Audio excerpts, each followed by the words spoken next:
Right. As Wesley said, I come from a magazine publishing background, from art background originally, but in magazine publishing. And what I want to share with you today is not a lot of technical things, but I want to show you and share with you our experiences in launching South Africa's first fully digital interactive magazine. And it was quite a journey. I had a nice lot of slides here to show you a lot of stuff, but I'm going to just go blind, and hopefully we'll come in at the end. I can actually demo some things on the iPad itself. Right. Now, if we go back and we look at the early days when we had the scribes and they were busy, every single Bible and every single piece of written literature had to be copied, hand copied by the scribes, hand for hand. And eventually we had the printing press. Gutenberg got the printing press in Germany, and we had movable type. And of course that was the end of the scribes. No one's going to ask a scribe to write something anymore, because now we had a printing press. Technology had changed. Can you imagine what would have happened if Gutenberg had said, guys, we're really not going to do this. We've got the technology, but really people don't want to consume it. No one wants to read. Man, that's crazy. We wouldn't have had the revolution that we had when it came to the printing press. Printing press evolved, and later on, early this century, we ended up with new technology coming onto the market. We had radio and eventually television. And the new media people promised to be the demise of print. Never happened. But we embraced the new technology, and we go forward on that one. In 2010, if I remember correctly, at the Apple keynote speech, Steve Jobs introduced the first iPad. That was quite a revolution. Now, the tablets weren't new. Microsoft actually had one almost 10 years before. Believe it or not, Microsoft had a tablet 10 years before Apple brought it out. But it didn't work very well. And the reason that Steve Jobs actually created the iPad, because he looked at that tablet and he said, guys, they haven't a clue how to do this. Let's show them. And to him it was a personal challenge. And so thus the iPad was born. Introduction to the iPad, 2010, and there is a video I do want to show you, so I want to try and get it on. And this is a really nice presentation, no? Never mind. Let me go on with the story. I'll just have to paint the pictures for you now, and we'll play the videos later to see if it's any better than my word pictures. 2010, just prior to Steve Jobs actually introducing the iPad, actually in 2009, about 2 months before Steve Jobs launched the iPad, I managed to get hold of some work done by Sports Illustrated, the great American magazine, and they were looking at interactive magazines, mostly using HTML in those days. And they created this fantastic concept of a magazine that you could touch, you could turn around, you could move things on it, you could have videos playing, you could just do so much with it, you could have music, it was wonderful, the idea that they actually put together. And I looked at this video, I managed to get hold of a video of it, and I looked at this video and thought, God, this is really what we need to do. This is really exciting, this is fantastic. I took the video and I mulled about it for about a week, and then eventually I got all my board of directors. I said, guys, we're in print publishing right now, but here's the future. I put the video on, and I've never, ever, ever, before or since, seen my directors' faces drop. They looked at it in horror. What on earth was going on? It took them about 5 minutes to judge it. They sat there in dead silence. I'm in the boardroom, board of directors, and they just looked at me for 5 minutes. They just looked at me, and I didn't say a word, I just looked at them. And eventually they said, can you do that? Remember, this was before the iPad had even been introduced.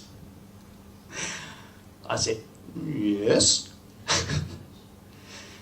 And they said, well, if you can do that, that's going to be absolutely amazing. I said, no, we'll do it. And as I said, at the time, we had no idea of what we letting ourselves in for. I knew how to write HTML. I could write Java.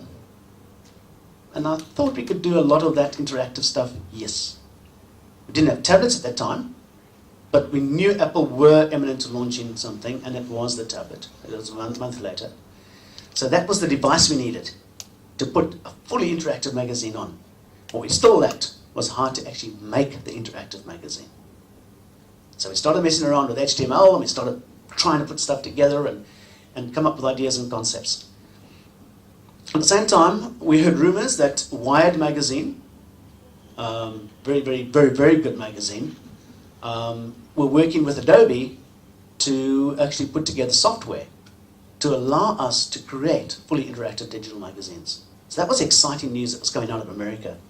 Martha Stewart, another very big company, magazine publishing company in America, again was also involved with that. So the two companies were working very closely with Adobe. I started talking a lot to Adobe, which I used to do on a regular basis anyway, because I was constantly meeting with them to find out new ways of actually enhancing our publishing and improving workflows. And we ended up talking to Adobe probably towards the end of 2010.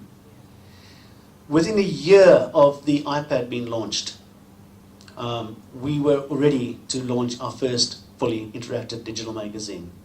And we had already put together a prototype. And 2 months later, we actually had the full magazine ready to publish.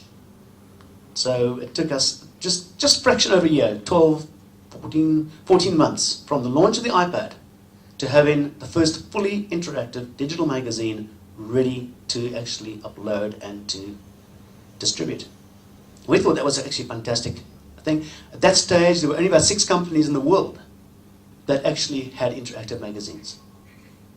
Here's this little company, publishing company, from the foot of Africa, Cape Town, among the 6 in the world, to start launching an interactive digital magazine. Yes, we had PDF on sites like Zinio. There were PDFs. We had PDF page turners. So that is, in a sense, a digital magazine, but it wasn't really providing the excitement that we wanted. So we set about trying to publish this magazine. Now we had a magazine, we tested it, it looked awful, looked great, looked really awesome. The word I meant to say awesome. Looked really awesome. And we thought, great, now we've got a great magazine. We really want to get it out there. We took it out, showed it to people. I took it to boardrooms, I took it around to people, I showed them the stuff, I put it on big screens, and everybody just went, oh, wow, this is fantastic. We said, great, now we just got to get to the people out there. Then we hit a snag. No one expected a South African company or a company in Africa to move that quickly onto the digital platform. And there were no licenses, no channels, no way of distributing the magazine. Apple weren't ready. Adobe weren't ready. Problem area. I ended up for the next 6 months, every day on the phone, for 3-4 times on the phone, every single day, talking to Adobe in America, talking to Apple, talking to people saying, guys, we want to get on. Wired magazine are on. Martha Stewart's on. We're not. They had the distribution network ready for America. They got the next one ready for Europe. We in Africa weren't even on the list. That's where I met Wesley, because eventually the folks at Adobe said, no, well, we have to get a license. And they had to find a distributor, they had to find someone to license. And eventually I got introduced to Wesley at Realm Digital and said, well, we can do it for you. And I remember my first meeting with him, we weren't even sure how to go about doing this. We sat down and said, no, you weren't either, because Wesley said to me, okay, you're saying, but I don't know how to do this. I said, I don't know either. So we sat for quite a little bit of a while trying to figure this all out. And then once the license did come through and we actually got on there, the next problem was how to get it onto the platforms. And again, there was no one to teach us. No one could come and say, this is the way you do it. So we sat there and hacked it out, and I was on the phone to him, and he was on the phone to me, and eventually we managed to figure it out, and we got the first magazine up live on the Apple Store, I think it was in November 2012. No, 2012, yeah, 2011. 2011, we got the first magazine up onto the store, and that's the one I want to actually show you. If we can get our network to work. I don't have a cable connection, unfortunately. I've got cables. We're close. We've got a cunning plan. Have you got? Oh, yeah, got a cunning plan. There we go. Right. Okay. So we introduced the first digital magazine. That's what I actually want to show you, because I think to show you is better than trying to explain it to you. But we got the magazine out on the market, and it really was a great sensation. We had, to give you some background on it, in the first 6 months of launching the Leadership magazine. Now remember, Leadership magazine has been around for over 30 odd years, 35 years now. It's an old established magazine. It's a business-to-business magazine that is very strong in print. It's normally on a free subscriber base. There's about 8,000 subscribers. And it gets sold as well in the various shops. My pen. There we go. You should be able to.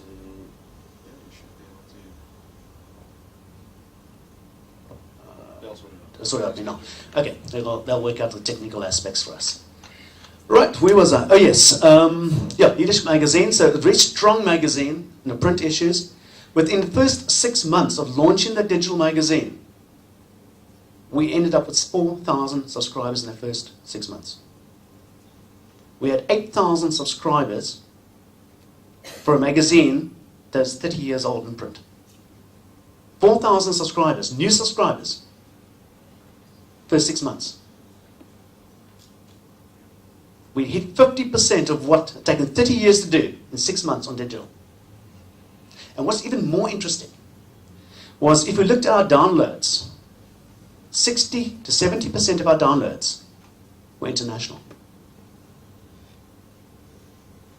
So that was quite an eye-opener that we actually hit international market. Okay, now where we went about we have some action. Thank you very, very much. I was going to take this. That's better. Okay. You notice I'm the only presenter here is actually presenting with an iPad. Come on, guys. Digital, eh? I remember the first time I presented with the iPad, we had to use cables, and I had this awful habit. I would sit there with the cable, the thing, and then get so excited I'd record on the stage, and what cables were left behind every time. So I'm very glad nowadays we can actually do it wirelessly, which is awesome. I got in 2009, which really got me so excited, got my board of directors so excited. And I've kept it because it's a memento for me, because this was the catalyst that propelled us into digital publishing.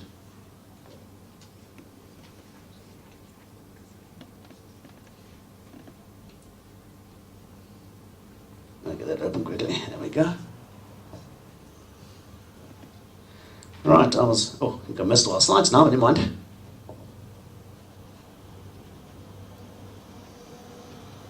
That's quite amusing. That's supposed to be a time for you to have a laugh. Darn it! The copier broke down again, the old scribes. Right.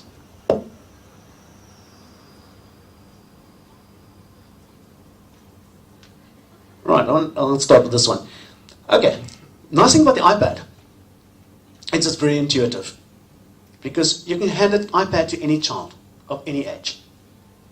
And I promise you within half an hour, they've got it down pat. That's, so if you're publishing for the younger generation, under 30s, they're going to be afraid with iPads and iPhones and Amazon tablets and Samsung tablets and all these wonderful little devices.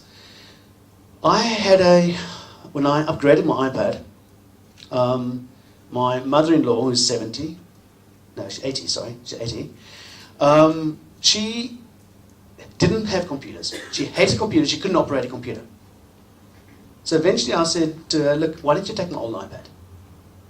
No, you've got an email address because you need to talk to your friends overseas and everything else. She said, I can't work it. I said, look, do me a favor, just take it for 2 weeks, and if you don't like it, just give it back to me, it's fine, not a problem. I never got that iPad back. 2 weeks ago, I got a frantic call from her. I can't get on the internet. I had to go around quickly to her house. Her SIM card had dislodged. So, there's an 80-year-old lady that swore blind. She doesn't know technology. She'll never be able to use these things. But she took to the iPad like a duck to water. It's actually, this is the most fun part anyway. I was just trying to astound you with some great videos there. Right, okay, we can get on to, again, you're not going to hear the video on the magazines. It's an interactive magazine, so there is sound, believe me. So when you see it sounding on the screen, you can just imagine the sound. Or just imagine what it was like in the silent day movies, and then one day sound came. Right, where shall I start? Okay, let's go to the newsstand, Apple newsstand, and have a look. If you look, those top lot are all our magazines that we actually publish, right up to the SANJ. Our magazines, Wired magazine, Living magazine, Martha Stewart, very, very good magazines. Another very good magazine is the Bulletin. The EVO is also very good. And I've flipped on my iPad. There we go. There's National Geographic, which is also a really, really great magazine. So there are some awesome magazines that are actually out on the stores. Well, let me show you the Leadership magazine. As a matter of fact, you know something? I'm going to show you something which I haven't shown a lot of people. I don't really show it to a lot of people. And that was, I said to you, within 14 months we had the first one ready to go. Let me show it to you. Like to see it? We never published it. So you're going to see something that was never published. Adobe.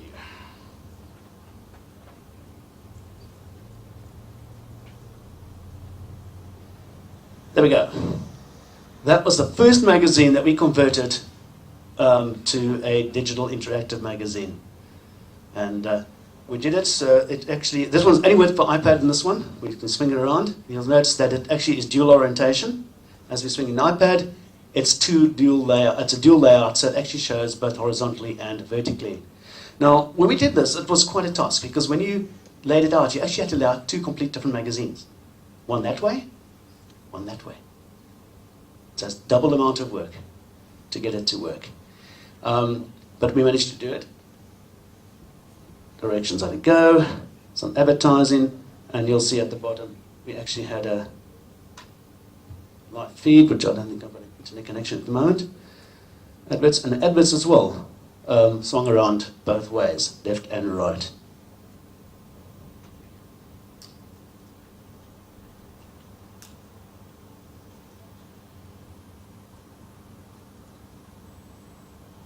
Right, as I said, this was our very first one, so it was very, very experimental at this stage. But here we had a bit of a scroll, where we had the text scrolling up very nicely. Kept very much to the look and feel of the print magazine at this point. Here's another advert where we actually added some functionality to it by adding a video advert into it as well. We have progressed since then. We now have our own TV studio and our own TV crews, and we actually do film adverts, not only for digital advertising, we also filming a lot for SABC and DSTV. So we've expanded from digital publishing into television as well. We also, at the same time, we consider ourselves content providers. We don't talk about ourselves as publishers anymore. We're not publishers. We provide content in a myriad of ways. We do it through print, we do it through digital, we do it through television, and we do it through radio as well. We have a radio station which we broadcast from our offices in Rondebosch and our studios. And we're launching a brand new regional radio station for the Western Cape, April next year. So expanding very rapidly in those areas. But all this content that we get is cross-purposed between all the different aspects of our business. So it's a very, very cost-efficient way of doing this.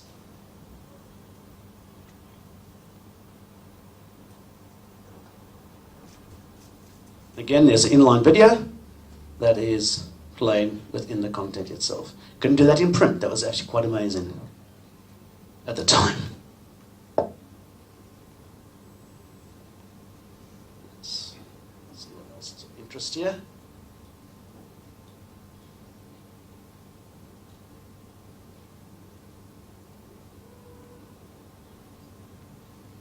Oh, he looks familiar.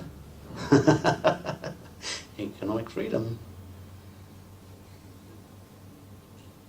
Right, so that was the very first magazine. We've progressed a lot since then, of course. So let's go back to our live ones.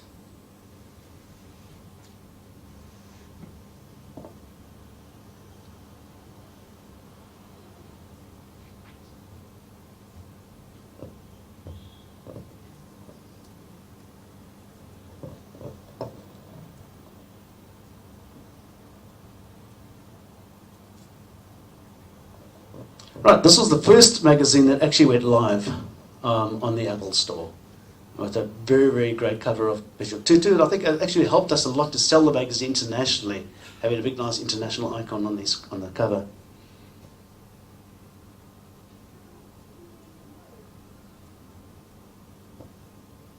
And we have Bono singing a song for Bishop Tutu.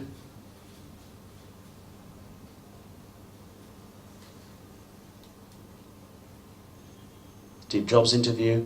That was probably, this was still today the most looked at article on the on our database.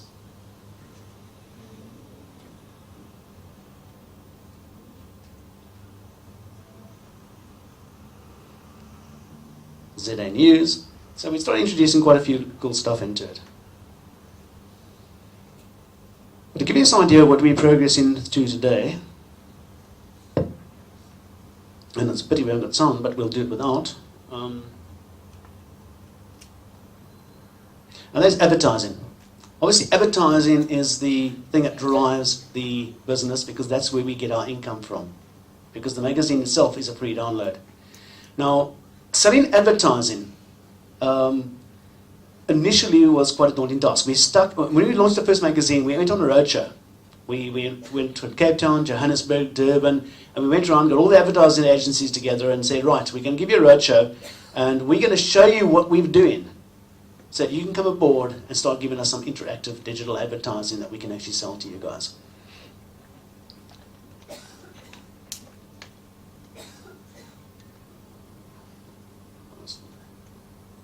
So we set out to go do the digital interactive advertising. Today we still battle to get interactive digital ads. Be quite honest with you. At the moment it's more consumer driven. Consumers love digital magazines. The advertising agencies still coming to grips with digital advertising. And I think the main reason for that, it terrifies them. You see, when you do a print advert and you put it into a print magazine, and you say to them, well, we're going to do a 50,000 print run, and we're going to distribute 40,000 of it and everything else. And you say, well, the pass-through rate's about 6 to 1, you know salespeople like 6 to 1, and say, oh, there's a lot of people you're reaching. The guy thinks, well, the ad's out there, it's doing something great. Trouble is, when it's digital, we can measure how many people actually click on it. We can see how many people actually interact with it. And suddenly, they're realizing people aren't involved in the advert as much as they thought it was going to be. Salespeople can't hide. Advertising agencies can't hide. If it's an ineffective advert, it's not going to get a click-throughs. And we've proven it. We've designed on our own bat, we've offered clients, we've designed the advert for them. We've made it fully interactive. And those have had great responses. So again, it's the quality of the advert. But in print, you can get away with a bad quality advert and you really can pull the wool over people's eyes as how effective it is. In digital advertising, you cannot because there are stats that come through. The other problem we have, of course, a lot of advertising agencies confuse internet with digital publishing. And they would come with ridiculous figures like, well, we had 150,000 click-throughs. To where? No, you can't have a click-through. This is like a magazine you're handing out to somebody. It's not the same thing.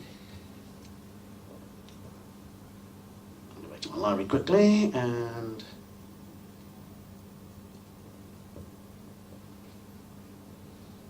there we go. Here's an advert we did for one of our clients, which has quite a lot going into it because works both ways. But you can drag the photographs around where you want to, and you can tap on them, you can actually make them come out. There you go. Alright, it's difficult with the microphone to do this. But we're giving the clients the option to play around the photographs as they want to. So that's pretty cool. A little bit of interaction. People like playing with it. We did that in straightforward Java. Nothing fancy. Something you can do on the web anyway on that side.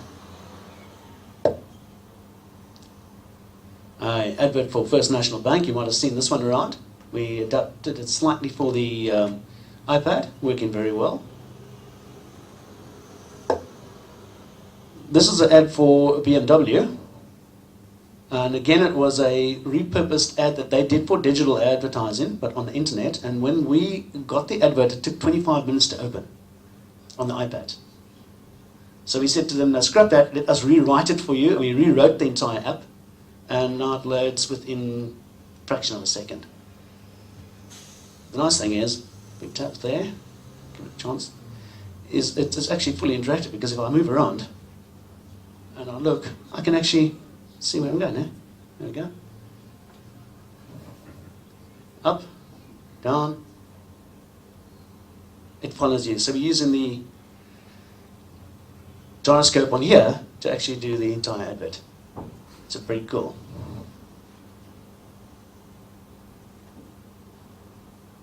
Okay, why advert was basically a video advert. Again, the iPad is ideal for displaying the video adverts. So you've got all the access of television. You know, I always say that interactive digital publishing gives you the best of television, gives you the best of the internet, and gives you the best of print. Best of television, because we can video, movies, we can put it all on there. Best of internet, because you've got full interaction. Because you can interact with the internet, you can send, if you want to buy something, you don't have to go say phone so-and-so and get a request. Just put a button that says buy here. Didn't buy it straight away. Much, much, much better idea. I'm not going to worry too much about, you want to get the content out there. But because we're doing a monthly magazine, we actually want the font, we want typefaces, we want everything to look as gorgeous as we can get it to look in print. And that was always the challenge we're going to have.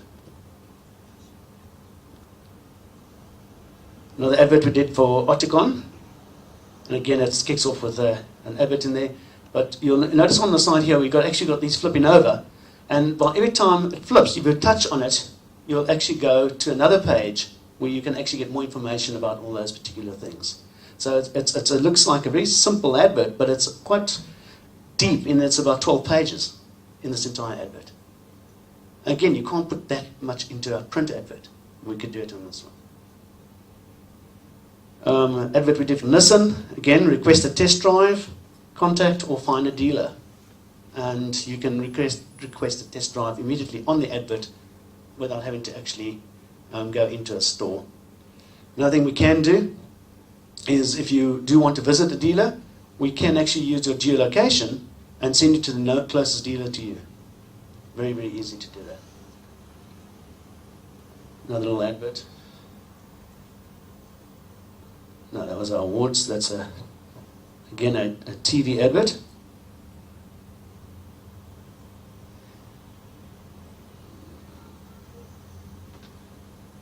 Go back to my library quickly, and one last thing I want to show you, just while we're demoing.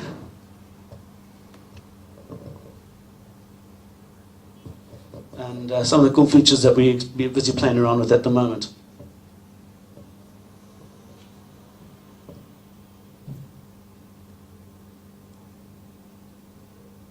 Okay, yeah, here's an example of a list of clubs for the health clubs.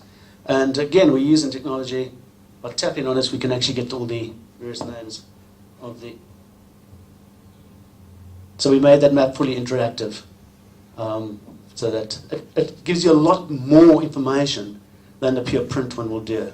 So you're getting added value. If you saw this in print, you saw it in here, you're going to get a lot more information here in a much more entertaining way. Bozo. Okay. Again, we've got photographs to show you how to actually do the moves, but why use photographs? When we can show a video.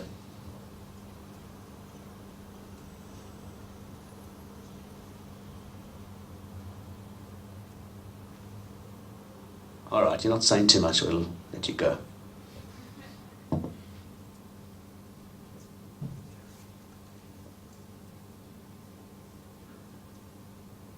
Here we go, before and after, and we've done this one, we've just allowed the photograph to actually rotate. Gets the point home, doesn't it? And again, you look at the font, we've actually scrolling the font down there, so we don't have to worry about space. With print, you're limited to page. Here we run out of page, that's not a problem. We just create. Beautiful.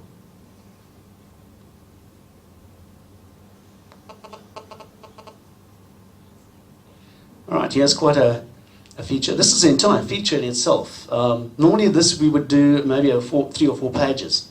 We've made it all into one page. The contact is there, and all the information is available just by tapping the numbers at the bottom. Videos, all in one page.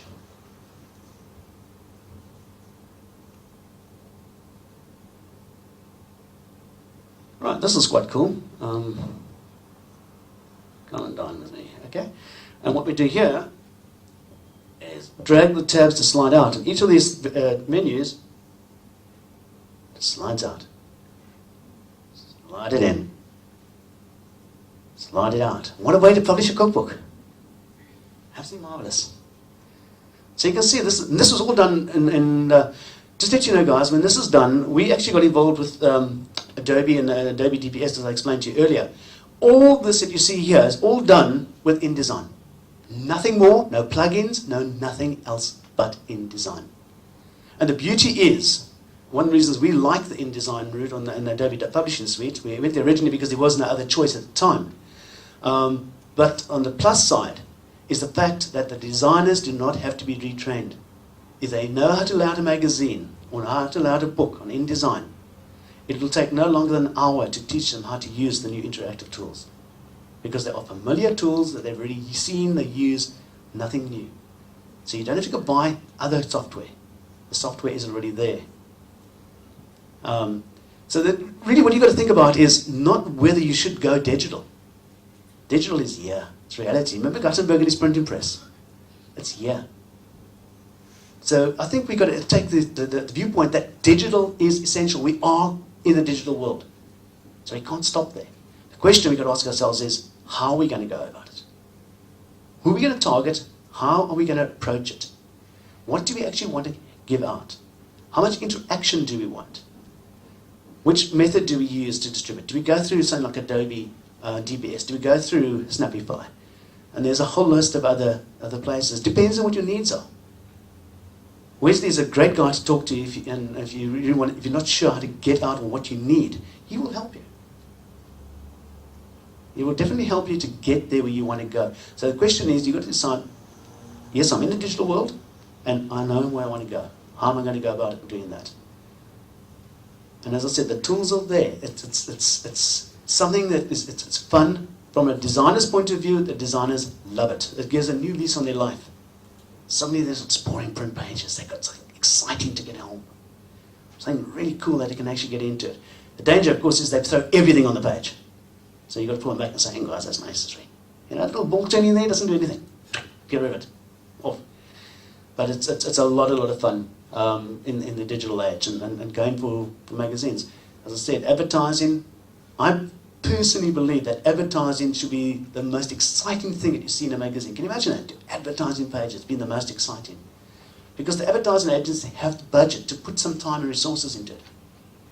The biggest challenge we have in digital publishing, and I'm going to be the one downside at the moment, is the myriad of different devices that are out there. You've got the iPads. Now you've got iPad 1, 2, 3, 4, 5, iPad Air, iPad Mini. Now let's go Android. Samsung 7-inch, Samsung 10-inch. Then you've got the Kindle Fire. Then we've got the other ones over there. Android. There's not one Android system. There's, I think, 9 at the moment. Different flavors of Android. Each phone manufacturer, each tablet maker has their own version of Android. So it does create a lot of challenges in creating magazines.